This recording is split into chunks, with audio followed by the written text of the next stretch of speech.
Hi everyone, it's me doctor Khushiram. आज हम बात करते हैं ट्रॉमा के रिमेनिंग पार्ट के बारे में। Location of massive blood loss होता है वो on the floor and more external blood loss होता है। अब दूसरा होता है सेकंड चेस्ट में हिमोथोरेक्स होता है। और तीसरा है एब्डोमेन जो हेमीपेरिटोनियम में होता है। चौथा है रेट्रोपेरिटोनियम पेल्विक फ्रैक्चर्स में होता है। अब बात करते हैं हम एक्सटर्नल ब्लड लॉस होता है और चेस्ट में हिमोथोरेक्स में चेस्ट एक्सरे किया जाता है। इन्वेस्टिगेशन ऑफ चॉइस के रूप में हम चेस्ट एक्सरे को काम में लेते हैं। एब्डोमेन में हम हिमोपेरिटोनियम में हम फास्ट यूज करते हैं। रेट्रोपेरिटोनियम में पेल्विक फ्रैक्चर्स में हम x-ray pelvic AP view investigate के रूप में काम में लेते हैं। इन्वेस्टिगेशन प्राइमरी सर्वे जो होता है वो chest x-ray AP view and FAST abdominal के लिए काम में लेते हैं। और इन non responding PT with sign of shock, पहला है मैनेज ऑनगोइंग ब्लीडिंग, सेकंड है ब्लड ट्रांसफ्यूजन। ट्रॉमा ट्रांसफ्यूजन में हम काम लेते हैं। जो प्रोटोकॉल होता है इसको फॉलो करते हैं हम। जो पैक्ड सेल होते हैं प्लाज्मा प्लेटलेट जिसका जो रेशो होता है 1:1 होता है।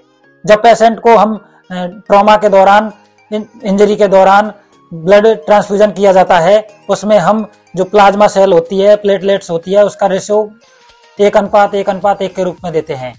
अब हम best indicator of tissue perfusion intra trauma urine output होता है।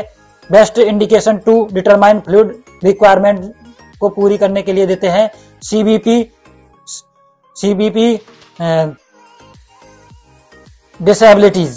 डिसेबिलिटीज में GCS system and pupil. GCS Glasgow coma scale को काम में लेते हैं और pupil size equality and रिट्रैक्टेबिलिटी।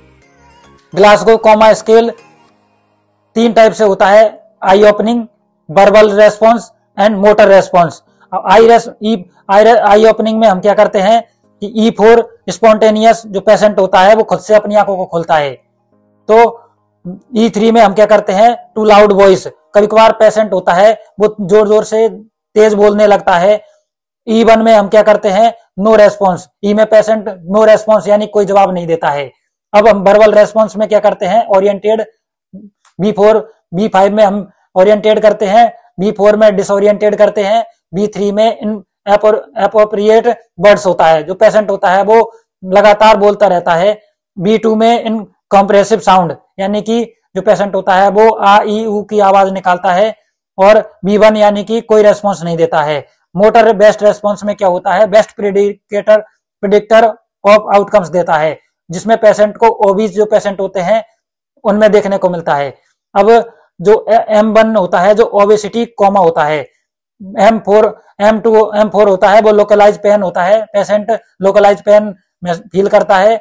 M3 में विड्रॉल पेन होता है। M2 में एक्सटेंशन पोस्ट ट्रॉमा होता है। M1 में जो होता है नो रेस्पॉन्स होता है। आज के टॉपिक को फिनिश करते हैं और डिफरेंट टॉपिक की फर्दर इंफॉर्मेशन के लिए हमारे यूट्यूब चैनल को सब्सक्राइब करें और फेसबुक पेज को फॉलो करें। Thank you very much.